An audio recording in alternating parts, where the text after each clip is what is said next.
Bienvenue, mesdames et messieurs, dans Politicia, votre rendez-vous politique qui s'appelle Imed Trabelsi. Il croupit en prison depuis 2011. Il est le neveu de l'épouse de l'ancien président déchu Ben Ali. Le vendredi 19 mai 2017, il a confessé les malversations économiques commises sous Ben Ali, a demandé pardon, mais dit que rien n'a changé en Tunisie depuis la révolution de 2011. C'était à l'occasion des audiences de l'instance Vérité et Dignité. Alors, que peut-on attendre de cette instance? Que reste-t-il de la révolution tunisienne 6 ans après? Pour en parler, j'ai avec moi 3 Tunisiens. Ghazi Ben Salem, vous êtes consultant en management. Bienvenue et merci d'avoir accepté notre invitation. Merci pour l'invitation. Ahmed Damak, vous êtes professeur à European Business School, membre du parti Al-Badil et Tounsi. Merci, professeur, d'avoir accepté notre invitation. Et Majid Boudel, qui est maintenant un habitué de mes plateaux. Vous êtes avocat au barreau de Paris. Merci, maître Boudel, d'avoir accepté notre invitation. Merci. Ils avaient soif donc de liberté et de démocratie. Ils ne voulaient plus d'un pouvoir corrompu et ils ont fait la révolution. Mais 6 ans après, les Tunisiens continuent de découvrir l'ampleur des crimes économiques commis sous Ben Ali. Et c'est l'instance Vérité et Dignité qui est chargée de recueillir les audiences donc, de ceux qui ont commis des crimes sous Ben Ali. C'est un sujet de la rédaction signée Idelette Mirabel Bissou. En Tunisie, l'instance Vérité et Dignité IVD a tenu le 19 mai 2017 une nouvelle audience publique sur la corruption au moment où la polémique autour du projet de loi dit de réconciliation économique alimente les débats. L'instance Vérité et Dignité, composée de 15 membres choisis par l'Assemblée nationale constituante en mai 2014, a connu le départ de certains membres pour différentes raisons, notamment la divergence d'opinion politique. Cette instance est chargée de traiter les préjudices commis sous les régimes des présidents Bourguiba et de Ben Ali entre le 1er juillet 1955 et le 31 décembre 2013. L'instance doit aussi veiller au dédommagement des victimes. Cette fois, l'IVD s'est penché lors de cette 10e audition publique sur les affaires de corruption financière. L'instance Vérité et Dignité détient les outils pour faire la vérité sur les mécanismes de la corruption. L'IVD possède les instruments de l'investigation, de l'enquête au niveau des archives et de l'écoute pour décrypter les circuits, les acteurs, les mécanismes et les failles juridiques et institutionnelles qui autorisent ce type de détournement de deniers publics et de la généralisation de la corruption avec des formes et des pratiques multiples. En Tunisie, les organisations financières internationales estiment à près de 35 milliards de dinars de fuite de capitaux seulement au temps de l'ancien régime de Ben Ali. Cet argent aurait pour la plupart du temps été réinvesti, entre autres, dans des actions et dans l'immobilier. À noter que l'audience sur les mécanismes de corruption a enregistré des aveux d'Imed Trabelsi, le neveu de la femme du président déchu Ben Ali. Ce dernier se dit prêt à rembourser les sommes illégalement perçues. Aussi, une série d'audiences est prévue par l'instance dans le cadre de la justice traditionnelle avec comme objectif principal de procéder à des réparations pour une réconciliation nationale. À noter que les parlementaires s'apprêtent à examiner un projet de loi dit de la réconciliation économique. Ce projet qui repose sur 3 principaux points: l'amnistie des fonctionnaires publics non impliqués directement et condamnés conformément à l'article 96 du Code pénal dans des affaires de corruption, la réconciliation avec les personnes impliquées directement ou indirectement dans des affaires de corruption et l'amnistie dans les crimes de change. Rappelons que cette loi a été une source de polémique et pourrait bénéficier, selon des analystes, à près de 10 000 personnes.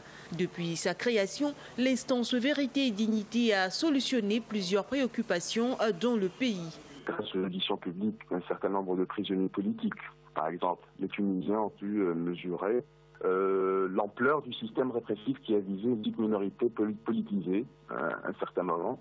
Ils ont pu également faire la connaissance des rouages de la machine de corruption qui s'organisait autour de quelques privilégiés. Depuis sa création en décembre 2013 et jusqu'au mois de mai 2017, la commission d'arbitrage et de réconciliation de l'instance a reçu 5 619 dossiers, donc 2 700 liés à la corruption financière et administrative.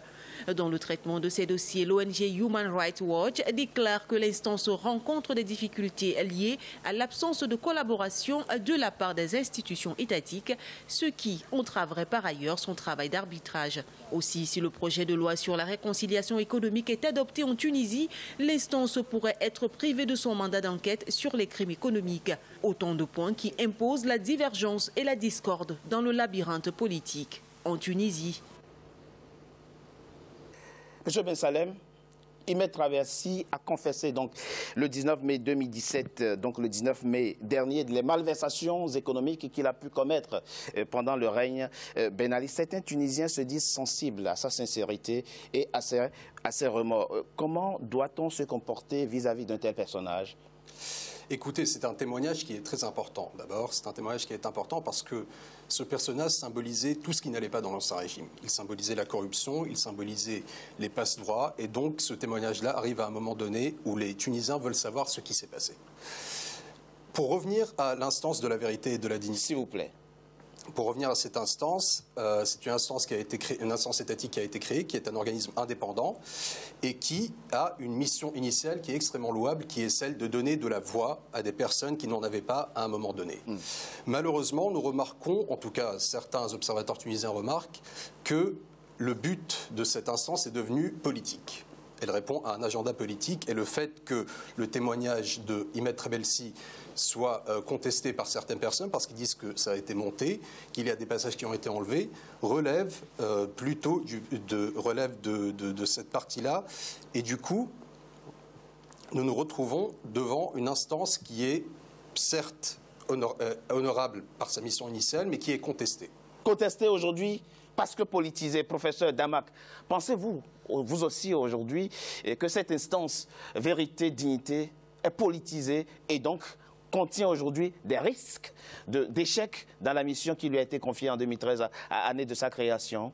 Moi, je dirais plus que les risques peut-être d'échec, ne nous souhaitons pas, de cette instance sont liés plus à deux choses. À l'immensité des dossiers qu'elle a gérés. Parce que finalement, l'instance, vous citiez juste sur l'instance de réconciliation économique, plus de 5000 dossiers à traiter. Donc, c'est un cas énorme, en plus les exactions. Peut-être aussi l'autre côté, c'est que, politisé ou pas, le problème, c'est qu'il y a un manque de consensus. Or, la réconciliation doit être faite. À un moment ou à un autre, les Tunisiens doivent pouvoir regarder leur passé en face, pouvoir se réconcilier, savoir ce qui s'est passé et essayer d'aller de l'avant. Mais cela exige que ce soit fait de manière efficace et dans le consensus. Et donc le problème, c'est aujourd'hui la composition de l'IVD. Certains sont d'accord, d'autres pas. Donc c'est un débat beaucoup plus profond sur la composition de cette instance. Mais il faut trouver les moyens, pas un consensus large, de trouver tous les mécanismes nécessaires pour que cette réconciliation puisse aller de l'avant de la manière la plus efficace et la plus rapide possible. Alors, vous pensez effectivement qu'elle est aujourd'hui dépendante des pouvoirs publics, cette instance qui, à l'origine, normalement, est censée être neutre, complètement apolitique? Je pense qu'au contraire, les personnes qui disent qu'elle est politisée disent qu'elle n'est pas politisée avec les pouvoirs publics, mais plutôt contre. Après, le débat est large. Le débat que posent certains, c'est sur le climat de confiance qui existerait entre cette instance et les pouvoirs publics, puisqu'il puisse y avoir une collaboration qui soit suffisamment approfondie et efficace pour traiter tous les dossiers.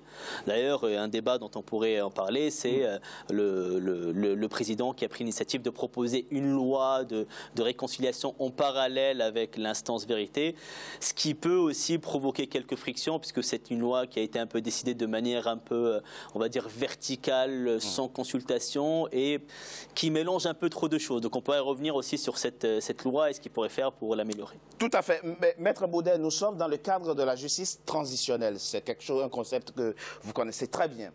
Quelqu'un fait un aveu. Oui, j'ai commis des crimes. Oui, j'ai pu voler de l'argent. Je suis prêt à rembourser. Mais libérez-moi. Que doit-on adopter comme attitude vis-à-vis d'un tel personnage, Maître Baudet? Tout d'abord, il faut replacer cette justice transitionnelle dans son contexte et voir comment la justice transitionnelle a fonctionné dans divers pays. Oui. On a l'exemple de l'Afrique du Sud. Tout à fait. On a l'exemple du Maroc. On a l'exemple de l'Espagne. On a l'exemple des pays de l'Est, de la Pologne et de la Tchéquie, etc. Oui. Le cas tunisien est un cas qui est devenu un peu particulier. Pourquoi? Parce qu'on a évité deux problèmes. Vous parlez de cette personne qui a avoué ses crimes. Oui. Bon.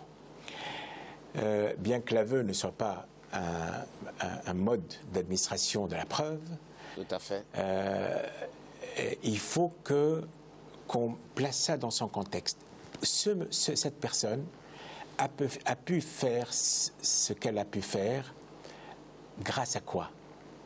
Grâce à l'État. Donc, quand on fait une justice transitionnelle, l'État est au centre de la situation. C'est l'État qui a permis cela. Aujourd'hui, on a fait de la justice transitionnelle une affaire politicienne. Les vainqueurs d'aujourd'hui sont contre les vainqueurs d'hier. Et donc, ça pose un problème majeur. Certes, Ben Ali a commis des exactions sur le plan des personnes. Il a commis des crimes économiques, il a des crimes de sang, il a manqué à ses obligations de chef de l'État. Et aujourd'hui, au lieu de prendre la chose comme ça, de dire c'est une faillite de l'État, c'est l'État en droit, c'est quoi? L'État, c'est une personne mineure. L'État, c'est une structure juridique qui est représentée par son représentant légal. Son représentant légal, c'est le chef de l'État. C'est cela. Le chef de l'État. Il est le garant du bon fonctionnement des institutions et de l'ordre public. Et quand il y a un manquement, c'est à la fois le chef de l'État qui est responsable, mais l'État qui est responsable. Le citoyen lambda qui a subi les exactions de Ben Ali ne doit pas se retourner contre Ben Ali uniquement parce que l'État va se défausser sur son chef, mais l'État doit répondre de ses propres manquements en tant qu'institution parce qu'il a permis à Ben Ali de faire cela. Si l'État avait fonctionné correctement, Ben Ali n'aurait pas pu faire ça. Donc le premier accusé... C'est l'État. Il y a une faillite de l'État. Il y a une faillite de l'État. D'accord. Et donc on ne peut pas aujourd'hui engager la justice transitionnelle sans poser la question centrale de la responsabilité de l'État. Deuxième question, c'est... Quand on a des vis-à-vis, on a deux vis-à-vis. Ceux qui ont commis les crimes et ceux qui sont victimes des crimes. S'il vous plaît. Or, aujourd'hui, on voit devant l'IVD que chacun est auditionné à part, dans le secret total. Et là, on manque au respect même des accusés. Vous auriez aimé, Maître Bouden, que les audiences soient publiques, que tout le monde ait accès aux audiences? Absolument. Y compris aux aveux. Il faut que les audiences soient publiques, que rien ne soit secret. C'est ça la leçon. Et l'audience doit avoir trois acteurs. Un, les bourreaux ou les bandits, les corrompus, etc. Présumés. Et deux, l'État. L'État, d'accord. Oui, pour établir les responsabilités. Et trois, les victimes, dans une confrontation publique. La dimension État qu'évoque Maître Bouden, comment tenir compte justement de cette dimension aujourd'hui dans le cadre de la justice transitionnelle, qui est aujourd'hui le garant du bon fonctionnement de la justice transitionnelle dans votre pays, la Tunisie? Très rapidement, professeur Damak. Donc, oui, l'État. Et pour moi, il y a une logique plus large, c'est, je dirais, la logique d'une transparence qui est nécessaire pour la réconciliation. Si on prend le témoignage d'Imad Trabelsi dont vous avez parlé et qui a été critiqué, certains ont critiqué parce qu'on l'a vu monter, découper en séquence. L'argument de l'IVD, c'était ça durait trop longtemps, il a fait le présenter. Mais évidemment, quand on le présente à la télé, pas en direct, alors que d'autres témoignages sont en fin direct, montés parce qu'il est dans des conditions de réclusion, etc., ça laisse cours aux interprétations. Aujourd'hui, on a des moyens technologiques. Il aurait été possible aussi de le diffuser, je sais pas, en streaming ou de proposer. D'ailleurs, je pense que le procureur de la République a demandé à avoir accès. Il y a un soupçon quand même vis-à-vis de cette instance. Quel intérêt aurait-elle, a priori, à mentir ou du moins à tronquer les audiences? Pourquoi n'a-t-on pas confiance tout simplement en cette instance? Vous savez, dans un pays qui sort d'une longue période de répression, instaurer la confiance, quelle que soit l'instance, dans l'État ou dans les instances, ne serait-ce qu'indépendantes, vous aurez toujours quelqu'un qui essaiera de voir le mauvais côté. On peut préjuger de la bonne foi, mais il faut aussi mettre les mécanismes qui aident à croire en la bonne foi. C'est ça qui est important. Monsieur Ben Salem, Maître Bouden a évoqué la responsabilité de l'État. L'État, hier, c'était Ben Ali. Il a été jugé et condamné à 20 ans de prison. Donc, ceux qui incarnaient hier l'État ont été jugés déjà. Quelle est aujourd'hui quelle doit être aujourd'hui la responsabilité de ceux qui sont là, c'est-à-dire du président et Khalid Essebsi? Le but de cet organisme indépendant est la réconciliation. C'est cela. C'est une instance qui doit réconcilier. Aujourd'hui, la Tunisie passe par des moments où elle est divisée. le peuple est divisé, il a besoin d'unité. Et nous voyons finalement que cette instance qui devrait réconcilier divise plus qu'autre chose. Divise parce que la personne qui préside est contestée et parce que les façons dont elle fait ces témoignages-là sont tronquées et parfois répondent à un agenda politique, parce qu'il n'est pas anodin que le témoignage de Ahmed Trabelsi soit venu juste avant l'examen de la loi de la réconciliation nationale par l'ARP. Proposé par le Exactement. président, oui. Voilà. Maître Bouden, que faut-il aujourd'hui pour redonner à l'instance sa crédibilité dont elle a besoin, la crédibilité dont elle a besoin pour accomplir cette mission? Absolument. Il faut voir aussi le travail de cette instance, il est comment. Ils ont ils ont sectionné la période Ben Ali en plusieurs étapes. Ils n'ont pris que le dernier maillot, les Trabelsi. Or, quand il y a eu la révolution tunisienne, elle portait sur l'ensemble des méfaits de Ben Ali depuis 1987. Or, l'astuce qui a été faite par certains groupes qui ont intérêt à faire ça, et par certains corrompus et mafieux, c'est de dire, mais Ben Ali, en fin de compte, tout est bien, sauf les Trabelsi. Or, ça, c'est une grande imposture. Ça, c'est une façon de blanchir les autres. Aujourd'hui, on le voit, aujourd'hui, on a attrapé un des représentants du clan Trabelsi. Il est aujourd'hui sous les verrous, et tous les autres, ils sont passés sous la trappe. Il y a une erreur de méthodologie, dites-vous. Ce n'est pas une question d'erreur de méthodologie, c'est une stratégie.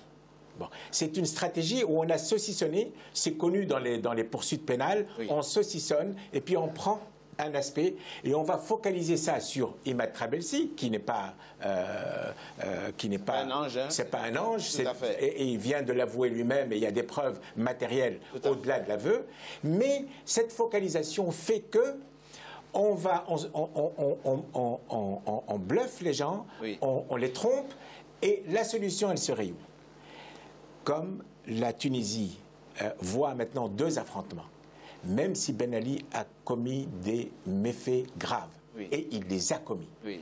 Aujourd'hui, on ne peut pas avoir une justice de vainqueur parce que c'est une mauvaise justice et il faut avoir une justice objective. C'est-à-dire que la constitution de cet IVD, le mécanisme de l'IVD a été dévoyé de ces objectifs qui sont des objectifs nobles, parce que l'objectif principal, c'est que l'État se réforme en regardant ce qu'il a fait comme manquement, pour pouvoir s'amender, pour pouvoir reconnaître, et la reconnaissance en droit, c'est la première étape de la responsabilité. Donc le verre est dans le fruit, dites-vous. Voilà, et donc on doit faire comme le Cambodge, et on doit aujourd'hui, vu la situation, et vous allez voir les souverainistes vous crier au haro. Non, aujourd'hui, il faut qu'on ait une commission avec un regard extérieur à la Tunisie pour pouvoir guider cette œuvre qui est une œuvre salvatrice et qui peut servir pour beaucoup d'autres pays. Tout cela intervient 6 ans